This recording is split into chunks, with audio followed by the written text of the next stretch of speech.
மகராசியா இருமா.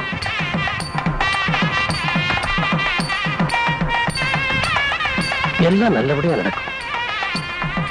இந்த சாமி சொன்ன அருள் வாக்குனாலதான் தான் பையனுக்கு முறுக்கு சுட்டு விக்கிற குடும்பம்னு கூட பார்க்காம பொண்ணு எடுத்திருக்கிறார் மேட்டுப்பட்டி ஜமீன்தார். ஆத்தா செவ்வான இந்த ட்ரங்கு பொட்டி உனக்கு தான். எங்க ஆத்தா எனக்கு சீதனமா கொடுத்தது. அந்த பொட்டி நிறைய உன் பழைய சீலையை பூரா நல்லா துவைச்சு அடிச்சு வச்சிருக்கேன். நாட்டுக்கு சீலை இல்லைங்கிற குறை வந்துடக்கூடாது பாரு. இது உன் கண்ணாடி, சீப்பு, இந்த ஈர்வழி, இந்த பேனு சிக்கெல்லாம் எடுக்கிறது, இது முறுக்கு. வாரம் சந்தைக்கு வரும்போது உனக்கு முறுக்கு கொண்டாந்துடுறேன். ஆமா, ஐயோ இதை மறந்துட்டுனே.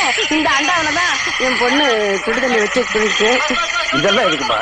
1000 இருந்தாலும் எங்க வசதிக்கு தகுந்த மாதிரி நாங்களும் ஏதாவது சீதனம் செய்யணும் இல்ல. இல்லைன்னா எங்க பொண்ணை வெறுங்கையோட அனுப்பிட்டோங்கிற பேர்ல வந்துடும். அக்கா இது குடுக்க அம்மா மறந்துருச்சு. என்னடா நீ தினமும் விளையாடுற பழம்